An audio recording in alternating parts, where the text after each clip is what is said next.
Students, in this class we will understand the difference between int and BigInt. So what I want to do is I would like to state it here. So we will understand the difference between int and BigInt.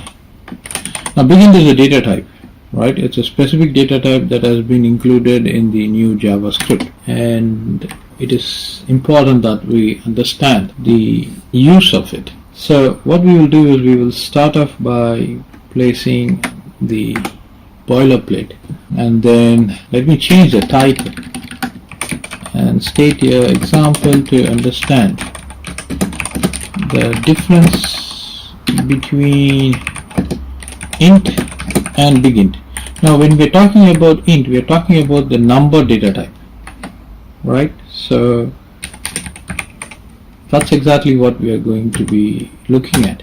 So I start off with the script tag, and I want to declare a variable. Say variable var a is equal to say 12123. Now the question is, what is the largest number that we can place in var? In this particular variable, what is the largest number we can place? Do you have any idea? So how are we going to find out? Now before we could do that, let me just show you the document.write the type of a. So I'm saving it. Let me just go to the browser and refresh it. So it's a number, right?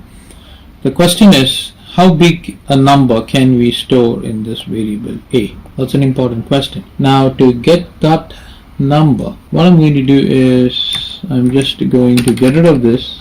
But now the question comes is, what is the largest such number can I actually store in a? So for that we're going to use a specific command. So this is the way we need to give.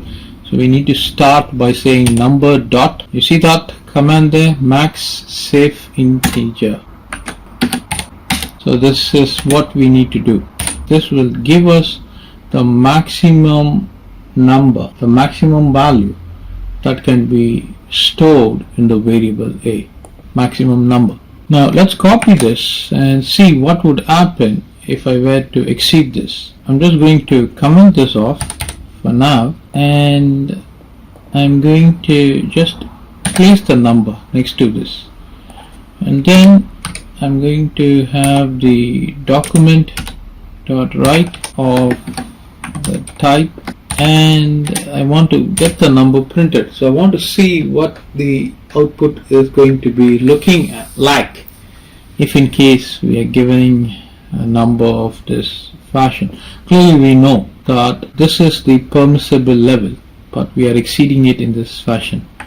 So let us go to the browser and refresh it, and it says it is number, and it is giving us the value in this fashion. You see that? But this is exactly not the value that we gave. We gave a different value, right? You see, this is the value that we gave, and in the output we are missing them out. You see, those digits aren't there. Instead it is displaying 000. So in other words, if we are not aware of the permitted levels of values that we are to give to assign in a variable, and then use those variables in performing certain operations in the code, then that is going to be landing us in a serious issue, for the very fact that the number that we give is in direct contrast to the number that JavaScript assigns, and the proof is right there on the screen. You can clearly see that. So it is imperative that we stay within the limits. Now if in case you have a necessity to actually have numbers which are huge in sizes, say numbers of this fashion, so what is the alternative? In fact, this is not the number that we wanted. We wanted a number of this fashion. So what is the alternative that we have got? Of course we have an alternative. What you need to do is you need to just place n there. That's all you need to do, and then save it. When it comes to the type, it will give the type as BigInt, when it comes to the output, it will display the entire number. So the number ends with 2, 3, and that's exactly what you're going to see. So I'm going to refresh it. You see that? This is exactly the number that we have given. So after this permitted level, you got 1, 1, 2, 1, 2, 3. Let me show you that. 1, 1, 2, 1, 2, 3.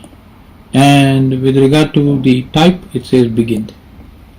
So this is a powerful way by which we can use huge numbers in our calculations.